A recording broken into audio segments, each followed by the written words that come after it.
नमस्कार, मैं अंजना और आप देख रहे हैं न्यूज सर्कल। आइए बढ़ते हैं आज की बड़ी खबर की ओर। श्रद्धालुओं को ले जाने वाले खच्चरों की टैगिंग 3 जुलाई से शुरू होगी 38 दिन की यात्रा। अमरनाथ यात्रा के काफिले की सुरक्षा के लिए पहली बार जैमर लगाए जाएंगे, जिसे केंद्रीय सशस्त्र पुलिस बल CAPF सुरक्षा प्रदान करेगी। काफिले के गुजरने के दौरान सुरक्षा के लिए यात्रा के दोनों रूट और नेशनल हाईवे की ओर जाने वाली सभी सड़कों को बंद कर दिया जाएगा। ये फैसला 22 अप्रैल को पहलगाम आतंकी हमले के बाद आया है। बायसरण घाटी में हुए आतंकी हमले में 26 पर्यटक मारे गए थे। इसके अलावा यात्रा के लिए अलग अलग केंद्रीय सशस्त्र पुलिस बलों CAPF की 581 कंपनियां तैनात की जाएंगी। अमरनाथ यात्रा की सुरक्षा को ऑपरेशन शिवार नाम दिया गया है। लगभग 42,000 से 58,000 जवान तैनात होंगे। CAPF में central reserve police force, border security force, सशस्त्र सीमा बल, Indo Tibet border police, central industry security force शामिल रहती हैं। मीडिया रिपोर्ट्स के मुताबिक 156 कंपनियां पहले से जम्मू कश्मीर में तैनात थी, जबकि 425 नई कंपनियों को 10 जून तक तैनात किया जाएगा। 3 जुलाई से 9 अगस्त तक चलने वाली यात्रा पहली बार 38 दिन की हो रही है। 9 अगस्त को छड़ी मुबारक के साथ रक्षाबंधन के दिन पूरी होगी। इस बार श्रद्धालुओं को कंधे पर बैठा कर ले जाने वाले पोनी वालों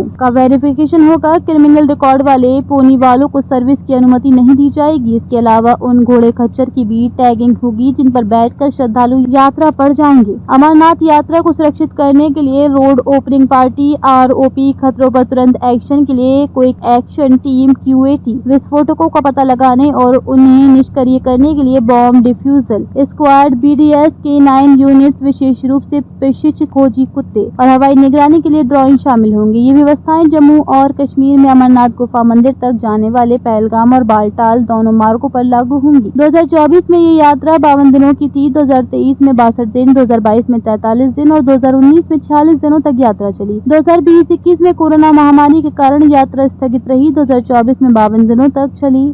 अमरनाथ यात्रा में 5 लाख से ज्यादा श्रद्धालुओं ने पवित्र गुफा में बाबा बर्फानी के दर्शन किए थे। 2023 में 4.5 लाख यात्री शामिल हुए थे। साल 2012 में रिकॉर्ड 6.35 तीर्थ यात्रियों ने दर्शन किए थे।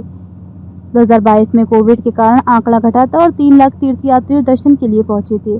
पहलगाम रूट, इस रूट से गुफा तक पहुंचने में 3 दिन लगते हैं, लेकिन ये रास्ता आसान है। यात्रा में खड़ी चढ़ाई नहीं है।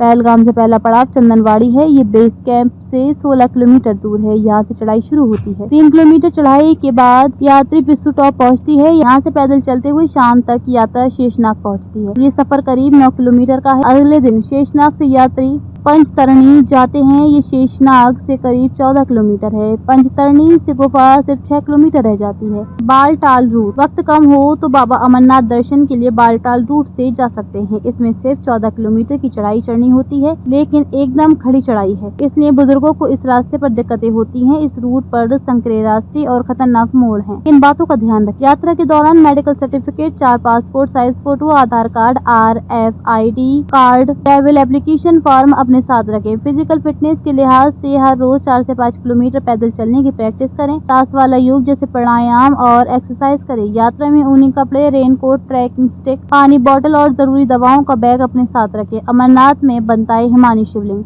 अमरनाथ शिवलिंग एक अद्भुत प्राकृतिक हिम निर्मित संरचना है, जिसे हिमानी शिवलिंग कहा जाता है। अमरनाथ गुफा समुद्र तल से लगभग 3888 मीटर की ऊंचाई पर स्थित है। ये गुफा उत्तरमुखी है, जिससे सूरज की सीधी रोशनी बहुत कम पहुंचती है। इससे गुफा के अंदर का तापमान 0 डिग्री सेल्सियस से नीचे बना रहता है, जिससे बर्फ आसानी से जमती है। गुफा की छत से लगातार पानी टपकता है, जो आसपास के ग्लेशियरों या बर्फ के पिघलने से आता है। पानी धीरे धीरे नीचे गिरकर जमता है तो वह एक स्तंभ या लिंग के आकार के ऊपर की ओर बढ़ता है। ये वैज्ञानिक रूप से स्टेलेग्माइट कहलाता है। अमरनाथ यात्रा 2025 के लिए रजिस्ट्रेशन 15 अप्रैल से हो रहे हैं। श्रद्धालु ऑनलाइन और ऑफलाइन दोनों तरह से रजिस्ट्रेशन करवा सकते हैं। रजिस्ट्रेशन फीस 220 रुपए रखी गई है। ऑफलाइन रजिस्ट्रेशन 600 से ज्यादा बैंकों में किया जा सकता है। 5 मार्च को Shri Amarnath shrine board SASB के 48वीं बैठक में उपराज्यपाल मनोज सिन्हा ने यात्रा की तारीखों की घोषणा की थी। बैठक में श्रद्धालुओं के लिए सुविधाएं बेहतर करने के कई प्रस्तावों पर चर्चा हुई।